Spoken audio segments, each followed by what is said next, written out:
inside the floor.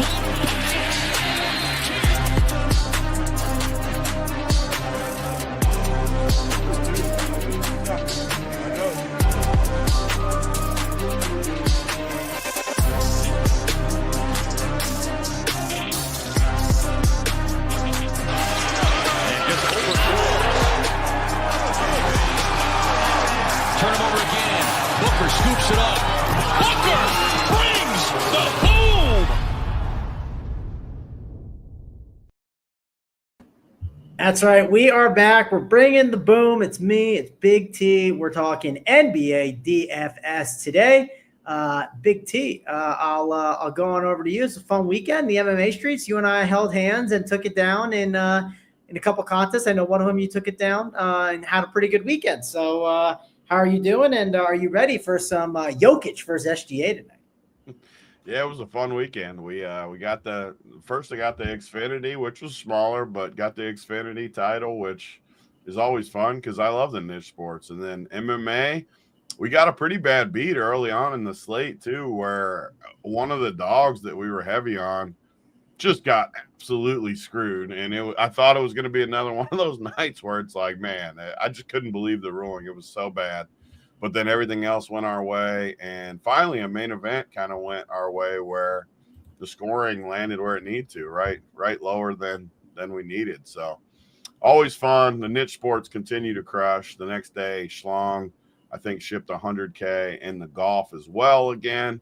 Things are just rolling going into Players Week. And then somehow in the golf, I seen this morning, I got in my DraftKings account, and I always use my crowns every day so to get in entries. And I had like 600-something thousand crowns, and I'm like, what in the world happened? Somehow I took down the Eagle contest that they had on the golf. So it was like basically getting $1,000 for free or something, 500 and something thousand crowns, which made it a good weekend. But now I got to get back to this stupid ass NBA, try to find some winners tonight in the association. What did we say last week? Mid-April were playoffs, so we got a month left. March Madness next week, players this week. It's a good month for sports, actually. I'm excited for this month and overall sports stuff.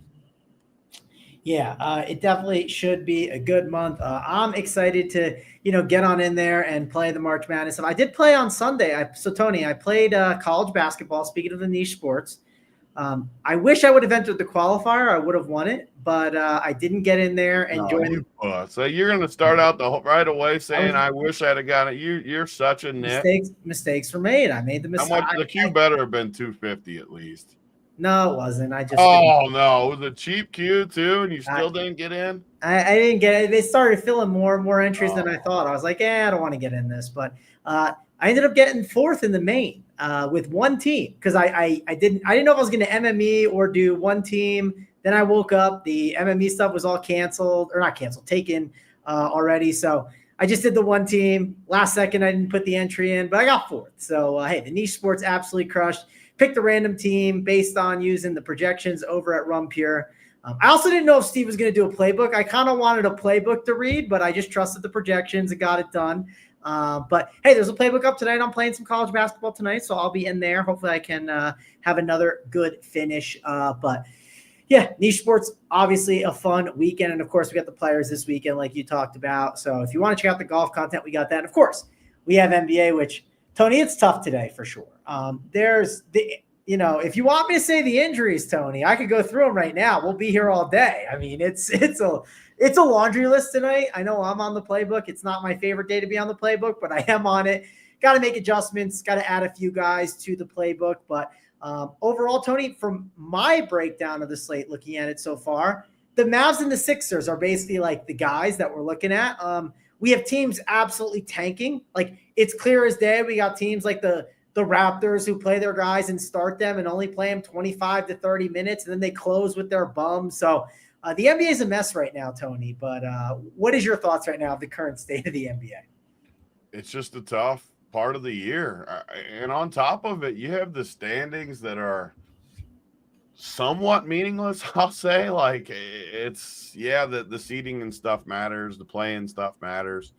But there's not a ton of, like, motivation even from – I mean, how many teams in overall in the NBA do you think are truly trying to win every game for the next month? Like truly, like because even tonight, like OKC, Denver, two of the top teams, and the MVP on the line. Do they really like want to totally go out and get the job done? How many teams do you think truly want to win for the next month?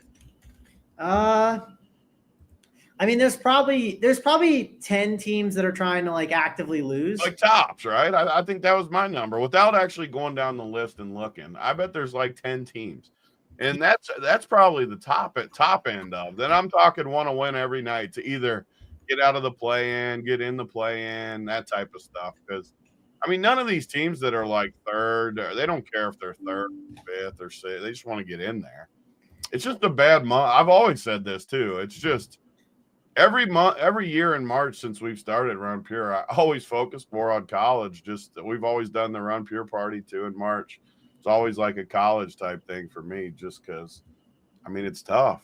It's tough in NBA this time of year. I'll say this. I still like it. I mean, I definitely like grinding out some of this stuff. Like yesterday, for instance, I faded Oubre, Grimes, and Yabusele. Now the Grimes thing didn't go as planned, but the other stuff all worked out, right? So I don't know. If you are paying attention daily, I think you have to be paying attention daily right now. If you take like even a couple days off, it definitely hurts. So that's when it gets tough during March Madness, trying to do both at once. But I do think it matters a ton to really be staying on top of it.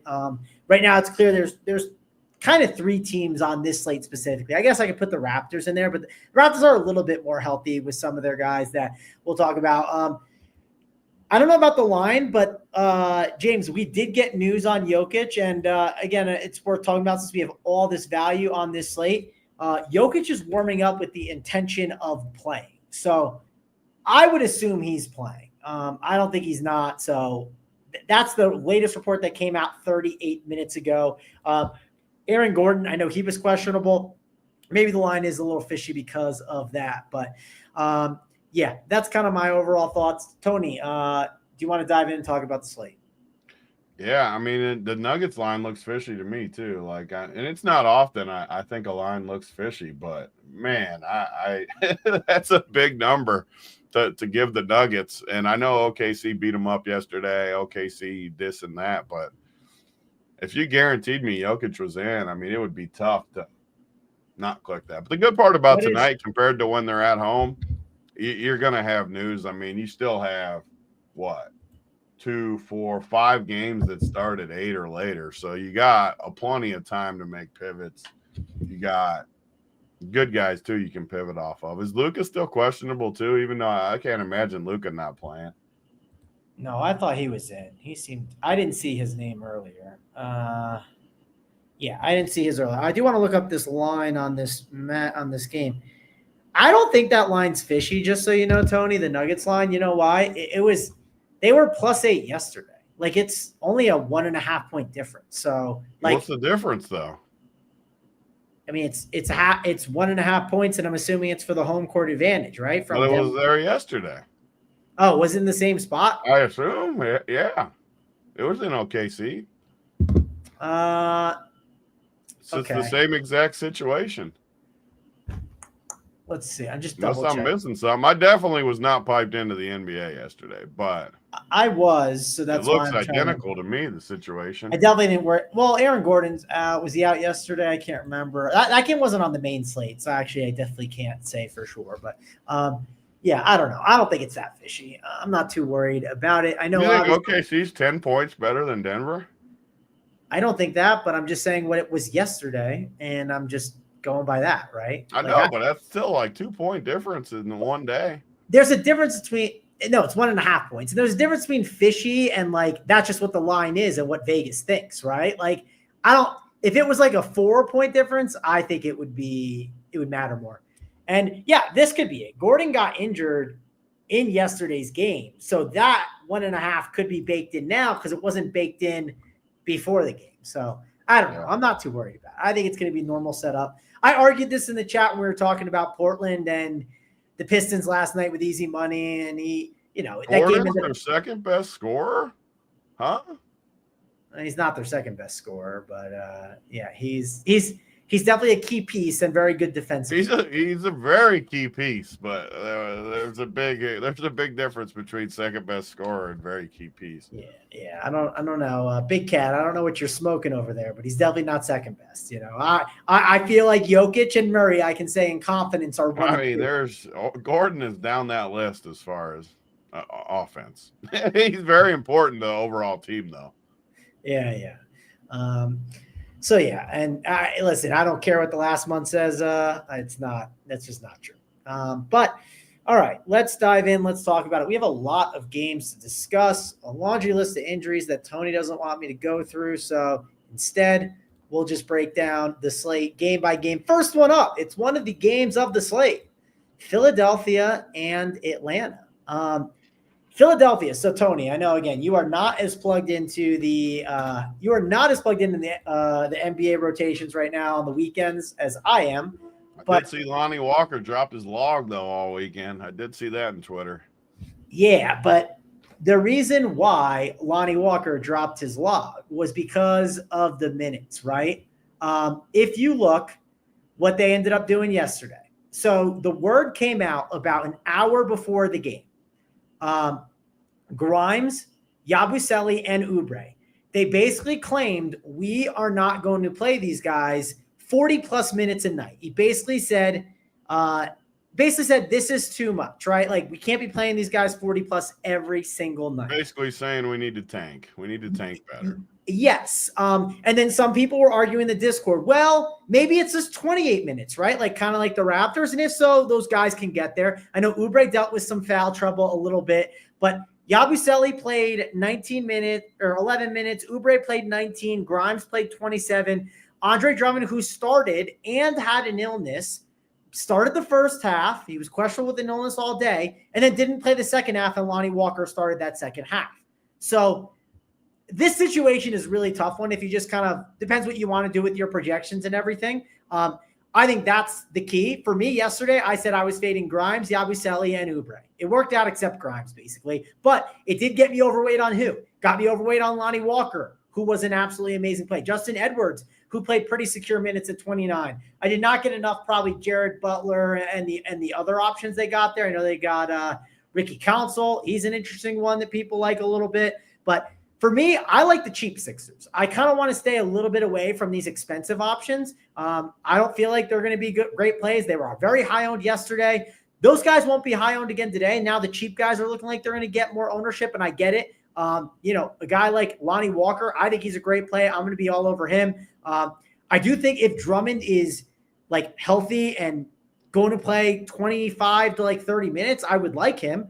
They did not list him in the group that they're going to monitor his minutes. So I do think he could easily play a lot of minutes. The problem is what's up with the illness, right? He left the game early because of the illness yesterday. So that makes it really dicey. The Atlanta side of the ball, I can shift to them really quick. Trae Young, I know he's dealing with a little bit of an injury, or not. He's got the Q tag on him. I assume he plays. He's had the Q tag a ton this year. LeVert also has the Q tag, which I think could help some of these wing players a little bit. But for me, I like Dyson Daniels and Okongwu. Really easy matchups for them against the Sixers. So I think they would be good plays. Yes, Oubre was in foul trouble, bad, but they were still going to limit his minutes no matter what. But Tony, it depends on how you think these Sixers minutes are going to be. The Sixers, the Raptors, those are two teams. You kind of have to figure out what you're going to do with their minutes and then go from there. So what is your thoughts on this Sixers rotation along with the Atlanta Hawks? Yeah, I mean, these are going to always be spots that I just go with my read. And we were wrong. I was wrong. I don't know if you agreed with me with the Toronto last week when we did the show. Those guys absolutely crushed. And it'll happen. And sometimes we'll be right. Sometimes we'll be wrong. But I like to have takes. I can't imagine why Philly would play these guys. So I'm definitely going with the limited minutes type approach. And it makes sense with some of these guys they got that are younger guys too, like Lonnie Walker, Jared Butler, Justin Edwards, Ricky Council, Bona, Reese. I mean, all these guys are guys they probably want to see a little bit of too. So it makes a lot of sense to me. So I'm not playing Grimes. I'm not playing Drummond. I'm not playing Yabu. None of these guys I'm playing, but that opens up. If you think that way, all these other plays have to be pretty good plays going against Atlanta where all of them are what, 4,200 or less. You got a few that are even 3K. I mean, these guys just have to be in play. And the good part is it's one of the games that start early. You can kind of see the news, see who starts. Maybe you get a weird starting lineup even. And I do kind of agree too. Riz's last week, he played both sides, which we also talked about on the show, to be fair. I said if you play 3 teams, maybe you play one with the 2 studs, and then you go the other way on the other ones. And that's what he did, and he had a huge night because of it. So that was a good decision last week for sure. I don't feel the same way about Philly as I did Toronto, because I'm not playing these guys. I'm not hedging on these guys either. I just don't see it at all with Philly. I'm playing all the scrubs with Philly. No hedge this time. No hedge this time, Rizza.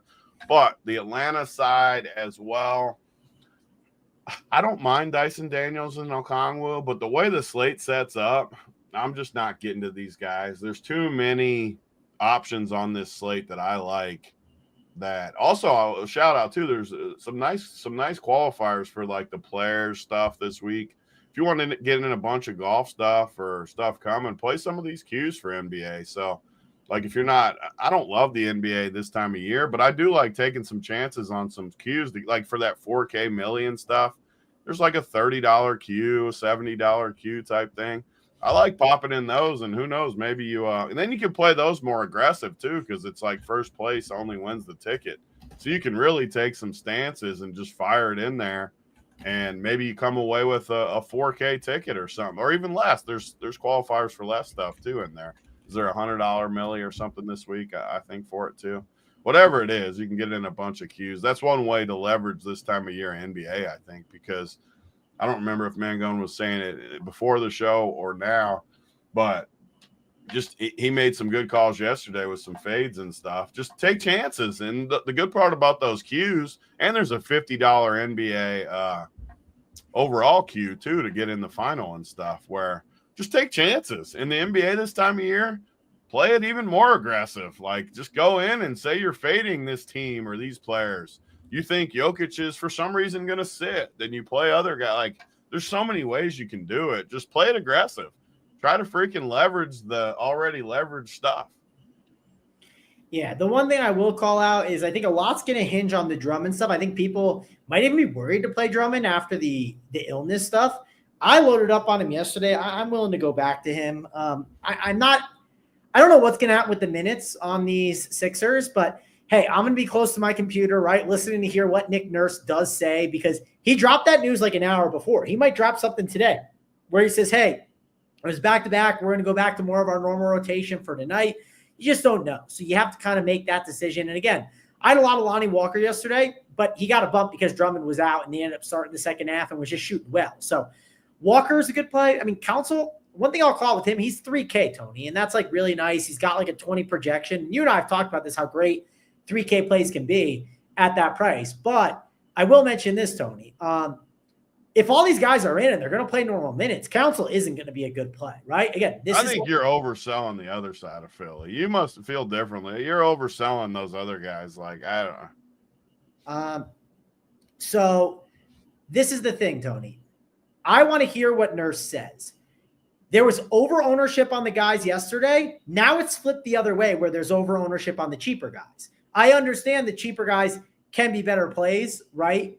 Because they're just cheap. But I want to end up seeing what happens and what Nurse says. I could easily see myself flip the other way. But if you tell me Oubre is going to be back to 35 minutes, like Oubre isn't even going to play, is he? Like, I don't even see him on my list. I thought Oubre was fine. No, I mean, I could be wrong. I don't even see him on my list. You got me. Maybe he's out and I just don't realize he's out. Yeah, he's out. I'm an idiot. Sorry. So, but it's all the guys, right? It's not just Oubre. They have guys, Tony. I just think I'd be worried. Yeah, you're more piped into me, but this feels cut and dry to me. I think you're overthinking this spot for sure. Maybe even if those dudes are in, like yeah, I don't. I need to know the words on the Sixers, right? Like Drummond. Here's the thing about Drummond, Tony. Drummond is a key one. Because if he's out, Adam Bona becomes a great play. That's another thing to mention. Like Adam Bona, I don't think is as good of a player right now, but I think he's a good play I think he's a really good play if Drummond's out. So that is one thing that I want to like lock in on and figure out if that's going to happen. Like I said, Council, I think Council and Walker are probably the two good cheap ones. Butler wouldn't be bad too, depending on if he starts, but we need that information, right? There's just so many guys that are in and out today. And of course, there's other really good spots that we'll talk about and we'll break down. Have you talked much about the Atlanta side, Tony? I don't like Atlanta. You don't like anything. You don't like Okongwu. I mean, this defense is going to be terrible. You don't like Dyson Daniels against a team that can't ball handle? No? All right, fair enough. I know Trae Young is questionable. We'll see what happens with him and Karis LeVert. That could obviously open up a couple things. But overall, I do think this Atlanta Hawks team, I would get a little exposure to them. Let's get to the next game. Let's get to Washington and Toronto, Tony. A lot to talk about with Washington and Toronto here. Washington is kind of shorthanded. They are missing Chris Middleton. They're missing Marcus Smart. I know Vucevic is popping a little bit, and Sarr. Those are two guys you could make a case for in the front court that could be better plays. The Toronto Raptors, they're a little bit of a dicier situation. Reason why is they're playing these guys. I don't know how much you saw, Tony, but they're playing on mainly just like the first three quarters, obviously, and then like they're leaning on some of these bench guys. So starting lineups will be important. I know AJ Lawson was someone that was popping up earlier. RJ Barrett, Emmanuel Quickly, you can make cases for them that they could get, decent run, but it just depends. Do you think they get 28 minutes or do you think they get 35? That's a tough part to figure out with them. Another Wizards cheap guy is Champagnie. I do think he's going to get a nice amount of usage going his way and more minutes at the wings with those guys being out. So I think he's an interesting option at 4.1K. But overall, Tony, I don't want to overexpose this game. I think there's good plays, but I want to be a little cautious with Washington and Toronto. What's your overall thoughts? Yeah, this is one of the games that's just brutal this time of year for me because you have two bad teams. You got just so many unknowns Toronto has to be the biggest disaster for me at the end of the year because they got good guys that are in good spots if they play. But they also have a relatively deep team. They got 10 guys that should get some run. Decent run, too, honestly. Those bench guys have been getting pretty good run. It's tough. So, for me, on a pretty deep slate, 10 games with a lot of plays, it makes it tough unless we get some news. Because, like you said, if those three studs play 3 quarters, they got no chance, really, at crushing. And if they play 4, they could. If they play less than that, some of these bench guys are really good spots. Like Orlando Robinson's always going to pop. He's just a guy that, I don't know. I don't get excited on these deeper slates to shove him in there. Robinson is a really good value today because there's no Podol, right? So it's he is. But there hasn't been Podol. He's played 24 minutes every night and he gets 24 fantasy points. Podol hasn't been in there. And you don't like 24 fantasy points at his price? I would take 24. Not when every team on the damn slate has dudes in the 3Ks you can play. And it's a center. He's cheap, Tony. He's not it's not like he's 3,700. That's cheap. And the most points he's got is 24. Every day he gets 24. He sucks.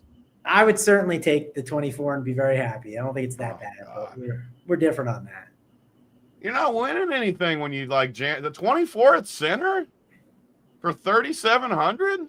You definitely can get there. The argument you could make for maybe that not being the case today is spend up forwards kind of are trash. I will say that. It's not a good spend up forward day. There's options, but it's not an amazing one. But I don't know. I don't think it's that bad. Orlando, not saying he's a lock, but I think he's definitely in play. Well, he's in play. Yeah, people are gonna play him. That's my point. Okay. That's missionary with a condom. All right. Yeah. This team, I don't like Toronto. Toronto's, AJ Lawson's a freaking limp play too. I hate Toronto. AJ Lawson's the one that, so I don't know if he's going to start or if he's not, right? And obviously there's not as much usage there, but his current projection is good where you can't ignore it, but I do think the Sixers guards are better than the AJ Lawsons, right? I do. I like the Sixers way more than Toronto. I'll take friggin' who's the dude you kept shitting on, Lonnie? I'll take Lonnie over Orlando by a million. No, I like They're the same price. I like Lonnie way more. Like they're the same price though. Yeah, but I like Lonnie way more. Tony, I'm the one who had like 30%. You shit on Lonnie the whole time you just talked about Philly. I didn't. I explained how it mattered that Drummond was in, and that's part of the reason why he started, and starting lineups matter. Like what? I'm just saying, everyone that was watching, overweight. You just shit on Lonnie. I was overweight on Lonnie Walker yesterday, while everyone else was overweight on Drummond. That's today. It's daily fantasy, Travis. Tony, you just shit on him for the whole time you talked about it. I didn't shit on him. Chad, help me here. Did he like Lonnie Walker? Please, someone tell me. I literally said which are my two favorite plays on the Sixer, Tony. I literally said it. I said it was Council and Lonnie Walker, that they were 1 and 2. Yeah, but the whole time you talk everything hinges on Drummond. There's no way anyone in chat. Nice, Kevin says no comment. You can go back and listen to the tape. You like the Oubre, Drew Carpenter said. Yeah, I mentioned the Oubre thing because Bobby was DMing about Oubre, and I fucking got my head all messed up. So, but yeah, I definitely like Lonnie Walker. So you're wrong about that, Tony. I'm just saying what you said. Like I didn't give say you credit for yesterday, anyways. I didn't say that. You're just wrong. I literally said my even top Yeezy's in there saying it. You don't have anyone on your side in this. So one person who's on Mangone's side, not jokingly. I'm just saying how it came across. You can clear the air and say you like him, but again, you can go back to the tape, Tony. You said you didn't like Tony, go back to the tape where I literally say I'm going to the tape right now. Everyone that's watching, I want someone to be like, "I'm with Mangone. He liked Lonnie." Tony, no one's ever with me. Like, what do you mean? Sometimes that one day you owned me with one, and I said it. I said everyone's on your side. I don't remember what it was, but last week they were on your side. I got Big Cat on my side. Thank you. And Big Cat's 16-0. So there you go. Thank you. Yeah, Big Cat, 16 straight. He's on fire. Yeah. He's getting the winners from our show. Yeah. All right. Well, look it. I got another guy with me. There we go. Grand attraction, too. Yeah. So am I yelling? Was I yelling, Tony? I don't think I was yelling. Maybe I have a new mic, so maybe I can't understand my mic. Actually, I will say this, chat, you haven't made fun of my mic lately, so maybe my mic is better, but I did get a new mic, and I don't know. We'll see. It does sound better. All right. Well, overall, I do think it's tough with the Raptors. I think AJ Lawson, if he starts, he's fine, but you definitely have to get a little worried about him compared to Lonnie Walker, Tony, because I never said I liked AJ Lawson for what it's worth. That was the other thing. And Orlando, I do like, though. I will say that. But actually, well, whatever. If my mic is louder than normal, it would be good for you guys to tell me. Your mic sounds good. Okay. I wouldn't mind knowing. But all right. Anyways, all right, let's get to the next game. Where's my tabs? I'm losing my tabs here. All right. Next game up is get to Utah and Boston. Also worth noting, these games all start at 7:30 tonight, Tony, not 7. So lock is pushed 30 minutes back. So we're not going to get all the news that we normally get at 5:30, which is in 7 minutes. Like we're going to get all that news coming probably at 6 o'clock, I would assume. But yeah, let's get to the Celtics side though, because this is an interesting one. We know how Utah is. Utah is very, very frustrating with their players. They basically been sitting a bunch of guys. Last night, I think they had 9 guys they basically were playing. Even Big O was missing, Tony. Tonight, we'll have to see what they end up doing with John Collins, Lauri Markkanen, and Jaden Springer. I'll tell you this. If they play those guys, the Jazz are much worse plays if those guys are in. If those guys are out, it'll make it a little more interesting. They are missing Keontae George and Jordan Clarkson. You'd have Walker Kessler, Kyle Filipowski, Collier, Sexton, who would be back, Sensabaugh, Juzang. So Utah could be a little bit more of a tougher situation tonight than some of the other nights. The Celtics is the key one because if Jason Tatum is ruled out, which we currently have, Horford questionable, Porzingis doubtful, Tatum questionable. If Tatum misses, that's going to be a really nice bump for Jaylen Brown at 8.3K. Derek White at 6'8" would be intriguing. Pritchard at 5'7". I mean, if you're missing both of the big men in Horford and Porzingis, it's got to be a big bump for Luke Cornett at 4.4K, which he would be a phenomenal play that people would want to get to, even though Tony doesn't like playing cheap centers. But Tony, talk about Utah and the Boston Celtics. Oh my God. Who are you? Keita, now you're on? No, you didn't listen. I never said Keita, so point for Mangone. Thank you. The shitty center that you were talking about? Luke Cornett? I said, Tony, if Porzingis and Horford are out, that would be a bump for Luke Cornett at 4.4K. Oh, man. It's just it's a fact, Tony. If they're both out, it would be a bump. I didn't say it's the greatest value of the slate. I said it's a bump. I love March NBA. You just don't listen. You thought I said Keita when I said Luke I Cornett. knew you were talking about Boston, and I knew that all their centers are horrible. That's what I knew. Yes, and you swung and missed. How would you rank him to Lonnie Walker? Do you like him? Do you like him more or less? No, I like Lonnie Walker. Thank you, fathead. Thank you, fathead. Thank you. Yep, Big T wasn't paying attention, James. Get on him, please. I thought no one agreed with you. You were saying no one's ever on your side. You got people coming in. Way. They're all starting to turn. It's looking good. Oh, now they're starting to turn. No one's listening to each other. Yeah, this is fair. But, I mean, yeah, we got to see the injury news with Boston. These spots are tough. Utah stinks. Boston is literally not playing for anything. You got to think probably Tate. They're going to sit guys every night, at least I assume. I mean, they have no reason to roll out their full gauntlet. So we got to wait and see. The funny thing is, though, if Tatum starts, I mean, like you said, forward's a little weaker at the top. Tatum's, like, in play just because of how forward and how the slate is if he's actually in. So we need to wait for the news. If he's out and Horford's out, I mean, yeah, Cornette's going to project good. I'm not paying $4,400 for. I'm letting you play the big O, not the big. I can't even disrespect the big O. Orlando. I'm letting you play Orlando. I'm not playing Cornette for $4,400. Tony, here's another good point too. If Tatum is out, right? Forward sucks. In my opinion, like overall, It's not great. I know Najee Marshall's good. We'll talk about him, but Jaylen Brown at small forward, I think would become like an elite play because if you look at all the last couple spots when it's like this, I played him, and I feel like every time he's one of those guys that's turning into like how Drew Holiday always was, where he just doesn't like care about stats. It feels like, which is weird to say. He just hasn't shown any sort of ceiling in these spots, has he? I mean, I'm looking. He just never. I don't even see a 50-point game till back in January. I don't know. Yeah, I mean, he definitely hasn't been as good as of late. But I always like him in this spot. So, like, I do. I just say because I always play him, and then I feel like it's always Derek White and Peyton Pritchard just because they care more about, like, scoring. Maybe it's just recency bias, too, because the last couple of games it went that way where Peyton Pritchard crushed and stuff. I do just think like spend up forward is bad like today. Like if you and it makes a day, and who knows, because he probably does get high forward. Maybe high 40s is good enough on this slate because of how forward is. So that's all. Like I just think like look at everyone wants to do spend down guards or spend down centers, and like you just land on spend up forwards. Like and you know there's Paolo Banchero, there's Franz Wagner, there's Kevin Durant, but like it's definitely not pretty at the forward position. Yeah.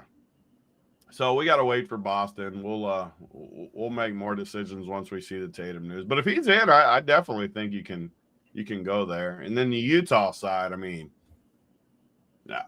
no, I'm not going to Utah on this slate unless you sell me on someone. But I don't see anybody. They got way too many guys. Yeah, they're not the greatest on this slate. They were definitely better yesterday. They were way more shorthanded. You got to kind of count the guys, and they are starting to get a little more pricey. I will say actually crazy. This is actually a crazy thing, Tony. So Walker Kessler the other day, pull up his game log. Did you see what he did the other day? Walker Kessler, I can't say that I did without looking. Look what he did the other day.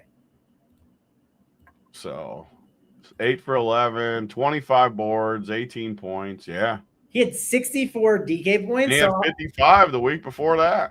So I'll say this though, on our other partner site, that was the same day that Jokic dropped 32, 20, and 20. Jokic was not on the winner. It was actually Walker Kessler, where you can only play one center. I just thought it was crazy. Like I'm just stating how it was insane that Jokic put up a 30, 20, 20 game and he was not on the winning team. Maybe it was the I bet he didn't like outscore him by that much on that site, just because you don't have the bonuses and stuff.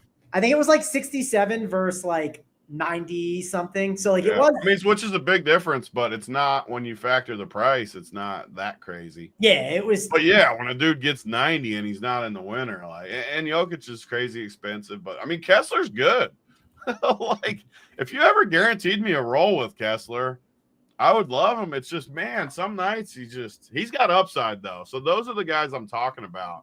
Like when you're playing these qualifiers and this time of year, I don't mind taking plays like that. It's like the Charlotte guy too. When you talked about him last week, Mark. Yeah. Like these guys are not going to project good, but they're also going to be 0% owned. So like when they pop off for 60, you are just enormous.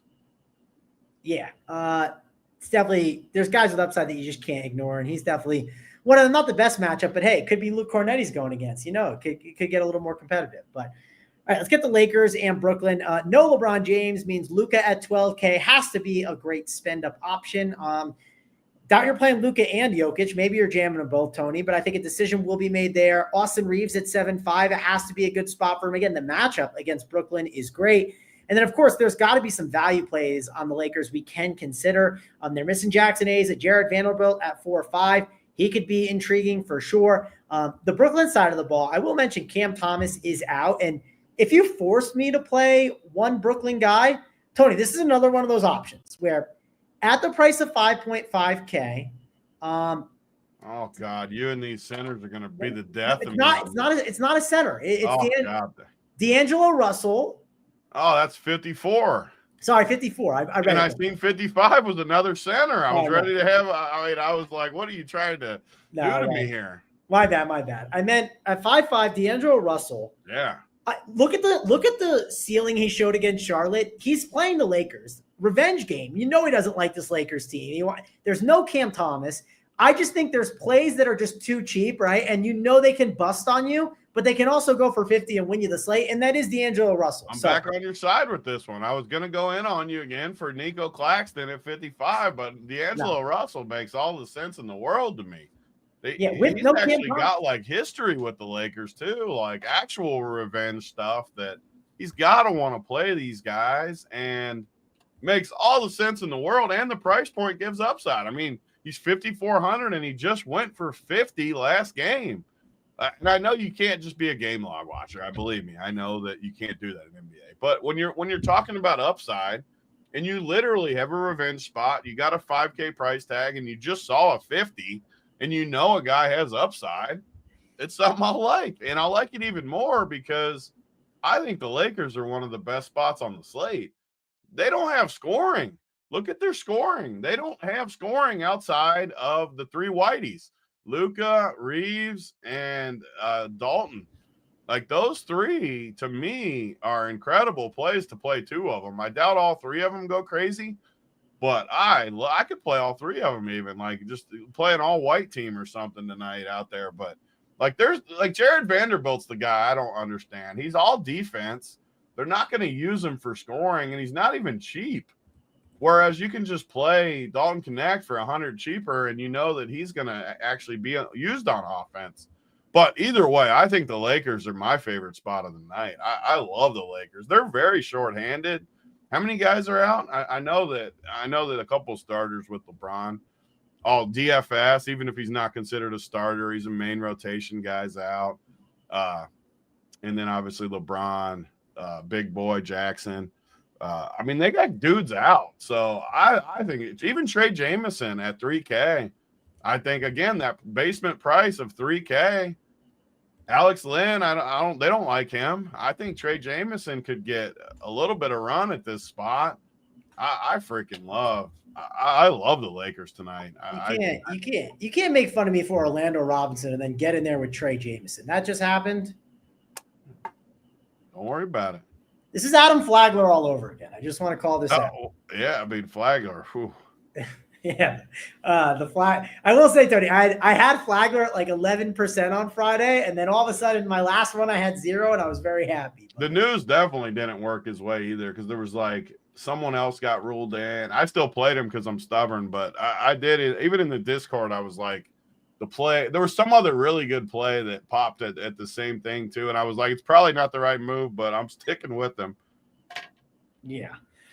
But yeah, I mean, I will, the one thing I will give you, Tony, with this Lakers team is I do think, like, if you look at like the projections on some of these guys, like just in general, like some of these guys maybe should get a bump, right? I don't know who, maybe it's a Dalton Connect. I don't know, but I don't know if I need to play the guessing game just because there's some better values on this slate.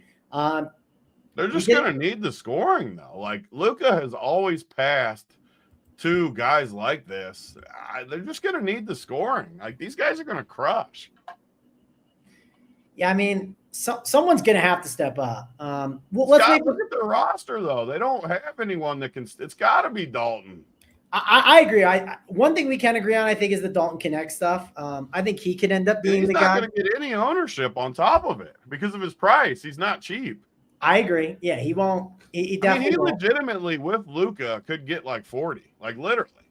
I wouldn't be shocked at all if he got 40. If they, like, work to stop Austin Reeves a little bit – and leave Dalton. I mean, I think he could crush. I don't know if I like playing. I like playing Luka with one of those two. I don't know if I can play all three of them, just because I think it's going to be tough for all of them to get there at those prices.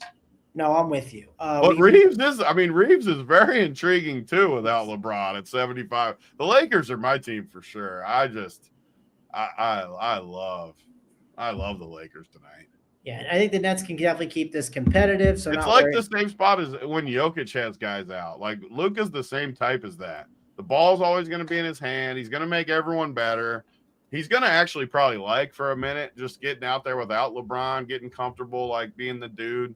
I think I love it. All right. King Mal, I don't really have any props today. I look at the board sometimes and I go, there's just too much injuries to guess through. And I didn't feel like sitting there grinding it out. So another day I'll definitely grind them out, but not today. All right. Let's get to the next game, Miami and Charlotte. This is the last game in the 7:30 window for the first lock time. Miami and Charlotte's definitely a spot we have to discuss. For one, I always like bigs against Charlotte. It really doesn't matter who it is. It could be, Rubio Dimes playing center against them. By the way, we didn't talk. I'm glad you just said this. We didn't go to this, but we had a bunch of. We got this men's league going. I'm glad you brought this up because I wanted to talk about this. We got this men's league going where we got a bunch of young guys on my team and stuff, but they all went to Vegas this week because Uncle T went too.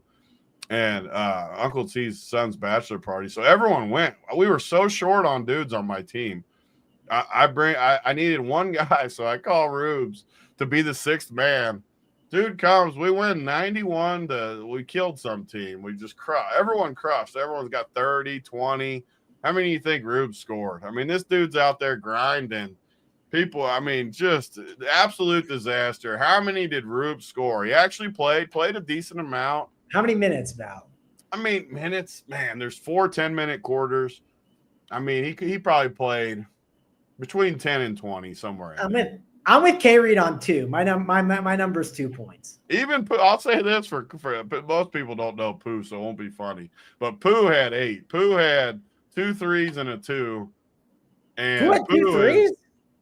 Yeah, that was the impressive part. The layup was wide open. So Pooh, we had 4 good guys and Pooh and Rubio. Pooh had 8. Pooh is 50 years old. The question is, how many points did Rubio have? I'm on 2. I'm going to stick with he made 1 layup and missed all his threes. And I'm going to lead in too by saying I got Mangone in the rematch because Rubio was looking bad out there. It's not Rubio's sport. He needs what Grayson said, you can't kick it in like soccer or something. Even Grayson was making fun of him. Man. So what do you 0 points. No one got it. Donut. The man played. We scored 91 as a team. They stopped the game. Yeah, Brett's the winner.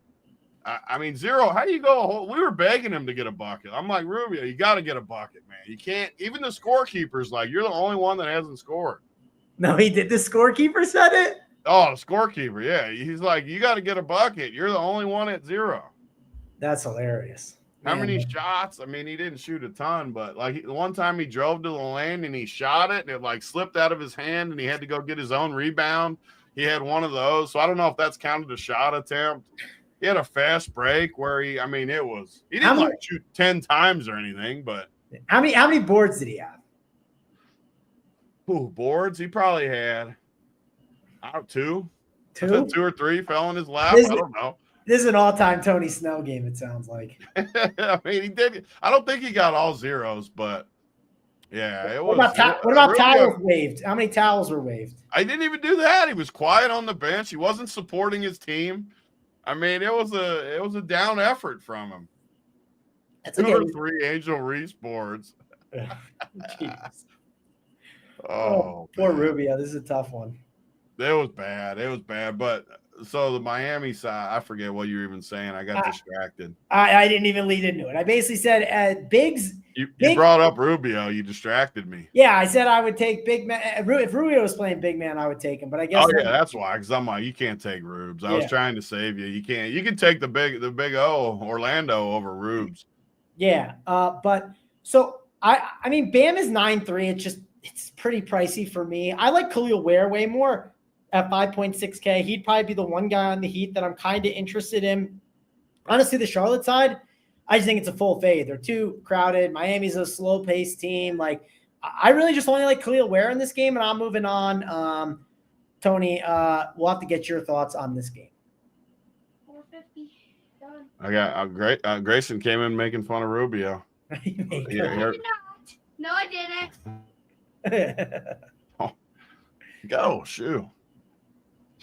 Yeah. This game's tough, man. There's a lot of guys in this game. Mark Williams is always the guy that sticks out to me, but not when Nurkic is in there. He's just had some big games, but his price is high. There's just a lot of games on this slate, and I don't see it with this game. I agree with you. I like Bam sometimes, but 9,300 with Ware in, there's just no way. There's just no way I can click that button. I just can't do it. But I don't know. If some of these guys somehow sat, I mean, Miami just – I don't like the prices for Miami. I don't – this game's a fade for me. Yeah, it's definitely tough to get to these guys. Like I said, only one Khalil Ware you can maybe talk me into, but I don't want to be – you like all these dusty centers? I mean, Tony, it's a big against Charlotte. Like, you can't not like it. I promise you. You just can't. He's going to be solid. 5,600. It's not that bad. Again, there's like no spend up centers today. I'll say that. Like, it's just Jokic. Nikola Jokic. Yes, Tony. Yes, I know. Jokic is a good play. I agree. I think he's a very good play. You like all these dusty dudes. I'm just saying there's not, besides Jokic, there's not a lot of spend up centers. Like, go through it. It's just Jokic. Like, it's a tough to sell yourself on many of these guys. Somewhere else. So then you have to play other options. And Khalil Ware I don't think is that bad. So all right, let's get to Indiana and Chicago. Interesting game for sure. Vucevic is back, 7.7K. I'm not that excited, obviously, about these Bulls. I think they are basically a fade for me. Indiana, I'm not really excited about Indiana that much either. I will say we do have some injury news we are waiting on that could shift this game. We got Tyrese and TJ, the two guards. They are both questionable. Obviously, if one is out and the other's in, that's going to make the other one a good play no matter what. I do think Tyrese at 8.7K against the Bulls. I think if he's in and TJ's out, I think he's a good play. Pascal Siakam is another guy to talk about at 8.2. Just spend up. Forwards are not great, and just a matchup against the Bulls, you can make the case for. I know Jake thinks it's a smash spot for Josh Giddey. I'm not as excited to pay for Josh Giddey, Tony. You talk about expensive plays that I like at center. Well, Josh Giddey's expensive. I'll say that. Look at his price. It's crazy how that you don't box score watch at all. Like this dude. Tony, Vucevic's back. It's totally different. Vucevic is I know. I'm not saying it's not. I'm just saying, like, he has crushed, though. I know he has. And I don't even like Giddey. I shouldn't argue stuff like this because I don't like Giddey either. Yeah, I'm gonna make you a Josh Giddey guy by the end of this. Yeah, don't do that because I do not want to be a Josh Giddey guy. But I'm just saying he's looked pretty good lately. But man, I am not a Josh Giddey guy though. Hands up. not me. I just when you look at Josh Giddey, it's like, okay, I could play Tyrese, right? Who's been a monster. John Morant without Jaren Jackson. Like that's and Vooch is back. Like it's just I a different take it scenario. back. I'm not defending Josh Giddey. I don't want to be put in that corner. There you go. All right. I'm out. Take back everything I said. Well, is there anything you like in this game? Because it's kind of it's definitely not a great one. I know it sounds like I just don't like stuff, but again, just how I'm going to build NBA, I'm just going to attack certain spots. I'm not going to play 150 teams. I'm only going to play a few teams, 20 at most, and I'm just going to not play spots I don't like. And like you said, Vooch is back. They got a deep rotation. I mean, they literally have, 6, 8, 11 dudes projected. I just don't see it. And in Indiana – Halliburton is obviously the big news, but even if he's out, so McConnell last week was in the 3Ks when we were playing him when he was kind of in that spot. All these guys are priced up, so I'm off this game. I don't need to waste time with it. Yeah, we did just get news that a lot of Miami guys are in, so that's obviously not ideal for them, right? So that they got tons of those guys that are in. Let's get to Phoenix and Memphis. We got 4 games left to discuss. I do think there's some good plays here that we need to talk about. Bradley Beal, he is out. With Bradley Beal out, that makes Tyus Jones at 4.3K intriguing. We got to see what that starting lineup is going to be. Ja Morant at 8.6. Desmond Bane, 7.9. I like those guys way more than Josh Giddey. And I'll tell you this, Tony, if you want to look at the game logs with Jaren Jackson Jr. out, those guys have been absolutely crushing it for sure. So I think those are both really good spends. They are missing Aldama, so we got to see who's going to be in there. Big Zach Edey, I know he's questionable for the game. Obviously, if they're missing some of their questionable guys with Clark, Edey, and Vince Williams Jr. questionable, that could open it up for some of these guys. But we got to wait and see what's going to happen with that news. That could shift it. I don't know if you're interested in Scottie Pippen Jr., Tony. I'm not interested in him at 4K. I know other people are, but I know our guy Bobby, I think he put him in his article. I'm not super excited about him, though, on this slate. For me, I'm really looking at Tyus Jones, maybe a Kevin Durant spend because of how bad forward is, and looking at Ja and Desmond Bane, and then waiting on this injury news with the Memphis Grizzlies to make my decisions on the values. What about you? Yeah, Bane's the guy for me that sticks out a little bit. He's under 8K. He's looked really good lately, and he's chucking because Ja still can't shoot. So Ja's more the creator. I'm not saying Ja can't score, but he's not like a shooter. Bane is a shooter. Bane's a scorer. I see Ja being the creator, Bane being kind of the scorer, and you get a little – I mean, it's under 8K. Bane's my guy for sure. I like Bane. I don't understand Pippen whenever Ja's in. His projection looks good. I'll say that. Saber loves him. His price is good. I'm with you, though. I don't like Scottie Pippen in this spot. You do have, unless it's changed, at least for me, I see these centers are questionable, like Edey and Clark. Are they still questionable? They're still questionable. So it's not like that it even really matters all that much to me. Like, sure, those a big could become like an even better play, but we need to understand like who's in and out. It's hard to make a decision without it. Yeah, I'm on the Bane side, so I'm with you there. And then Phoenix is just a disaster. I know they won their last game, but they look so bad to me. But like you said, when Beal's out, you got some guys that do bump up. I mean, Bol-Bol's been good in some of the Beal absences, but he's 5,200 now. With KD and Book in, I can't imagine playing 5,200 for Bol. Nick Richards is another center that you could play. I mean, he's 4,600. He's got a good projection, but I'm not going there. KD and Book in the 9Ks. I mean, these guys are all guys you can play if you're playing a bunch of teams. If you're like trying to differentiate and get a portfolio going, you can play them, but if you're a 1 to 3 lineup guy, I just don't like Phoenix. They're a disaster. Bane would be my guy in this game for sure. Yep, I agree. Bane's probably my favorite. I've been loading up on him. I'm going to load up on him again in this spot. All right, let's get to the next game up. We're still in that 8 o'clock window. Orlando and Houston. Tony, this is a tough game. Not a lot to like on the Houston side, in my opinion. Yes, they are missing Amen Thompson, right? We got Fred VanVleet. He's got the questionable tag. You got Şengün is 9.5 in a matchup against Orlando. Like, that's not super enticing. Tari Eason up to 6K. Like, I just don't see a lot to like in this spot. Orlando, I think you can always make the case like Banchero or Wagner could be spend up forwards, but one, this matchup is not great. Two, if I look at their prices, 8, 6, and 9 too. Like I'm not excited to play these guys. I just see this game as maybe like a full fade, kind of like that Charlotte Miami game. There's not a lot to love in this game. What's your thoughts though on Orlando and Houston? Yeah, I agree for the most part. The only selling point at all is what we've already talked about with forward, where, I mean, like Paulo and Franz are both going to be low owned. Just say Tatum's out. I don't like Durant. I think Bam's overpriced. So all of a sudden you're down already where these guys are like the top forwards to me. And the matchup's just not good. It's one of those spots that you're just going to have to just play, and guys like that can always go off, right? I mean, these studs can always get you 60.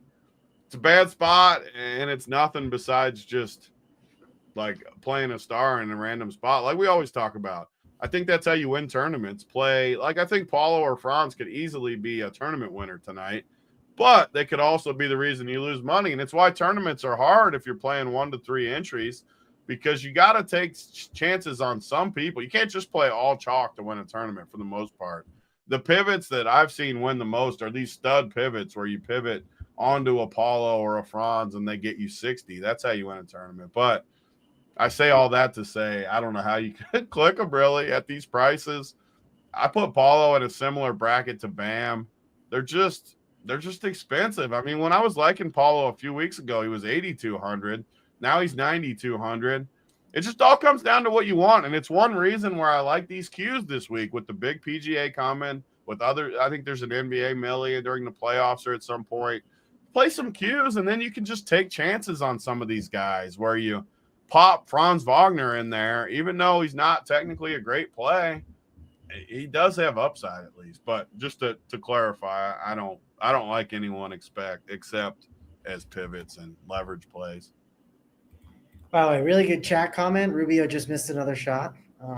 I mean, it was his shot where he was open in the corner and he went up like this and the ball slipped out of his hand and he had to go fetch it, was the highlight of the whole game. Because I don't even think they called a travel.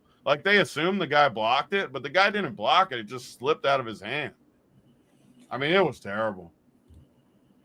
All right. Yeah, good old Rubio missing the shots. We'll have to see if he can bounce back next time he gets a call. All right, let's get to either. He can't defend himself because he's not watching our show. It's true. Well, speaking of Rubio, did you see the jacket he wore on Thursday? That's why he missed all his freaking shots. I mean, that was bad mojo to begin with. Yeah, that was not the best look. But all right, let's get to Denver and OKC, Tony. Jokic. 12.9K, obviously had that monster game against Phoenix. Against OKC, it's pretty good, right? 63, I'll take that. A lot of value where we can spend up for Jokic if we want to. I should call out Murray's questionable as well. I'm assuming those guys play. I know you were talking about the line being a little bit fishy. We also have OKC. They are definitely healthier here in this spot. They got all their guys. I don't know how much I want to go for an SGA, a Jalen Williams. They're fine. Last guy's in if I get to him, but I prefer Luka. I prefer Jokic, right? Which just kind of makes SGA, a guy that I'm not playing as much of here in this spot. Tony, what's your thoughts though on Jokic and this game? Yeah, it's tough from the OKC side. They got all their guys there, full strength. Prices are high, back to back. Even though, like I said earlier, even though these are the top two teams basically in the West, I don't think either team really – I know it involves the MVP race a little bit, but I don't think it means as much to the teams as it does to the outside where everyone's like, oh, these two teams are playing. I'm still not 100% certain these guys are going to play. I feel a little bit uneasy that one or two of them sit. It just makes sense as a sit spot. It's a back-to-back. It just makes sense to me. And again, sometimes I have info with Denver. This is just me saying it. I have no info about this. I just feels like the good part is though, usually when this game, sometimes it's a 10 o'clock game, you don't have a lot of pivots. Here, at least we got a lot of pivots. There's a lot of different things you can do with the 8 o'clock window, but let's just assume they're in for the sake of argument. I mean, you have to like Yoke. I mean, yesterday he didn't play great, still got in the 60s. I think he plays better today. And I don't know. I like Yoke. I'm not going to like Murray, not going to like Westbrook that much, unless Murray sits. If Murray somehow sat, I mean, Westbrook would be – what if they both somehow sat? Westbrook would be the best play of the whole night.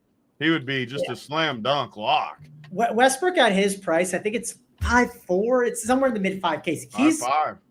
He's a really, really good play today. I didn't mention him, but I agree. And especially if those guys sit, right? Yeah, I like he's the best play of the whole slate if they sit. Even one of them, if one of them sits.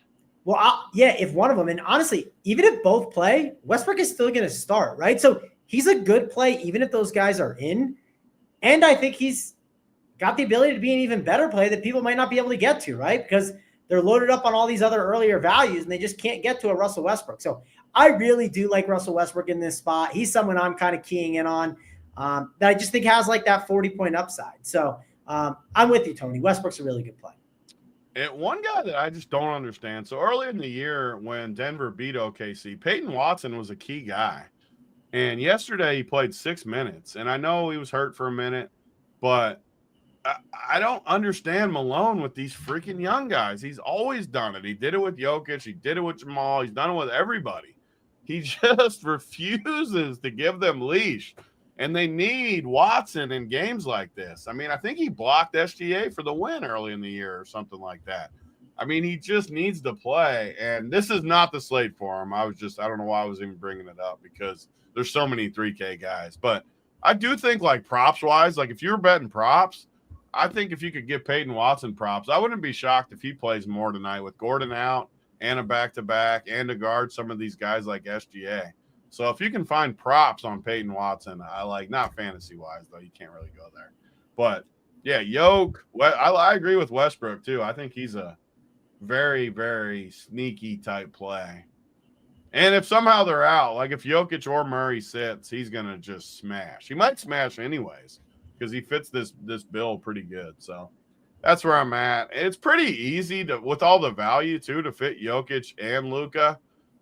Like I said, I'm just a little nervous about Jokic playing. If you guaranteed me Jokic was playing, I think I'd find a way to play Jokic and Luka together, me personally. All right, yeah, a lot to like in that game. Let's get to some of the injury stuff that just came through. John Collins available, Jaden Springer available, and Lauri Markkanen is still questionable. So, man, I do not like the Jazz. I'll be doing my best to get away from them. Last game up, Tony, and it's a good one. And we have the ability to pivot off stuff because, hey, you're going to have a lot of guys for the Dallas Mavericks and the San Antonio Spurs. Devin Vassell at 6-1. I'll start with the Spurs just to get him out of the way. He's been playing like basically 33 minutes pretty much nightly with no Wemby. I don't think he's a bad option at guard and forward that you can get to. If you want to talk about condom plays, Chris Paul definitely looks like a condom play. Plays basically between 25 and 28 minutes. Doesn't really do much for you. Do not think he is a great play here in this spot, but if you like condom plays, he is one of them. Not a lot else I would mention on the Spurs. Dallas, let's talk about them. Brandon Williams, I think, is a massive key injury news situation. We know how good he has been as of late. If he misses, that would obviously open up some opportunity there on Dallas. If he plays, though, I still think he's a good play at 4.5K. Some of the guys that I like, for one, Najee Marshall. 6'8" feels expensive, Tony, but he's got a big boy projection, right? He's got like a 40 projection. He's a good play. Klay Thompson, 6K, putting up 20 or more shots his last 3 games. He's clearly going to shoot the ball a ton. Spencer Dinwiddie, I think he becomes a good play if Brandon Williams is out. If Brandon Williams is in, I do not like Spencer Dinwiddie as much at that price tag of 5.6K. I would much prefer Max Christie at 5.4. I don't think he's a bad option you can get to. And then the cheap ones we can sift through, right? It's we talked about Williams, but it's Exum, who's fine. Kessler Edwards, I know his minutes have been trending upwards, 26, 29, 31. Caleb Martin, I know he was dealing with the minutes restriction, played 14 against Memphis, then he played 18. I doubt it's moving up that high anyway, so I'm sure he'll still be in that like 18 to 20 minutes, so it won't take away too much. But overall, we got to like these guys, Tony. I think it's more the mid-tier Mavs than the cheap Mavs, but what's your thoughts here on this game? Yeah, you got to have some interest. It is a little annoying that it's the only 8:30 game too. I know now I'm nitpicking because it's only a 1 hour gap, but it has a lot of the best plays or some of the better plays of the slate, especially in the mid range. Dallas has like all mid range guys that are really solid plays and upside. I can't play Clay, but the rest of these guys, I mean, I really like. Najee's just smashed. He's always been a guy, when you give him the ball, he's not really a good off the ball player, but when you let him like be the main man and really chuck, he's always crushed, even in the past. So I think he's solid, even though that price is high, though. There's a little sticker shock with that, but he's been good. You just have to like it. The Spurs side is where I struggle a little bit with. Vassell just had a 70 piece the other day, but man, I just struggle. The Spurs are another team that in my head, I just don't see why they would want to win right now. Again, we're playing the standings game. I haven't pulled it up, but I'm assuming they're definitely towards, we talked about it the other day. They were towards the bottom.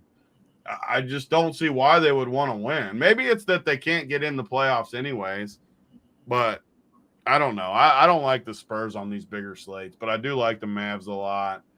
I'm looking down the list of the Spurs. Yeah, I mean, I don't like any Spurs. Yeah, it's definitely hard to get behind too many Spurs here on this slate. And again, we talked about a lot of better values earlier on. So down on getting to the Spurs that much here in this spot. We have hit that time of the show where it's an hour and a half before the games.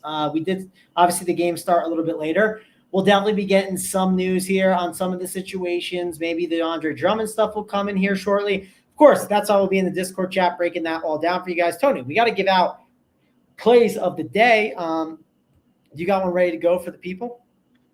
Yeah, I got to go with my boy Dalton Connect. I was going to go with your boy D'Angelo Russell because I like that game and I like that call you talked about, but I can't steal him from you. I don't know if you'll use him for the play of the day, but I like Dalton Connect. I love the Lakers. He fits my price point too of either build, whether I go Luka, Jokic, or if I just go. I mean, I'm for sure playing Luka, but he fits my build perfect. He fits what I think that game goes. So Dalton Connect, my play of the night. All right, Dalton Connect it is. Yeah, I'm going with D'Angelo Russell for tournaments. I think he's just a low-owned guy. You go with Westbrook too in that range if you don't want to embrace that, but I like D'Angelo Russell. I think the only annoying part at all with Russell is I don't get how he's only point guard. Like when I was putting him in builds as you were talking, it's so annoying. And Westbrook. So you got if Luka, Westbrook, and Russell are all point guard, that's annoying. Yeah. And like I said, you're going to have a lot of spend down guards you're going to want to get to. They got some spend down centers as well. So it forces you to spend up at forward today. So I recommend if you are spending at forward a bunch, mix and match them. I wouldn't be like taking a strong stand on one over the other just because it's, there's just a bunch of them. And I don't think any of them are really that great. But D'Angelo Russell, Dalton Connect, those are the two plays of the days. Yes, being there, I do like Lonnie Walker, despite what Big T says. I do like him today, just to let you know. But yeah, I don't think there's too much else. Tony, do you have any NFL free agency thoughts with all the free agent stuff flying today? Not in March. No, not in March. Okay, I figured I'd ask. I just wanted to see. I didn't know if Tony gets excited about it. I did see the Packers. I'm out on the NBA in March, and I'm out on NFL in March. I'm in on niche sports and March Madness. There you go. I was happy to see the Packers signed a lineman. So signing a lineman is definitely exciting news rather than signing guys like DK Metcalf who don't actually account for wins as much as people realize. But all right, that's going to wrap it up for us. Thanks a lot for joining us. Get in the Discord. Use that code RPS15 for 15% off your first payment. Thanks a lot for joining us, though. For me, Mango, and Big T. See you guys later.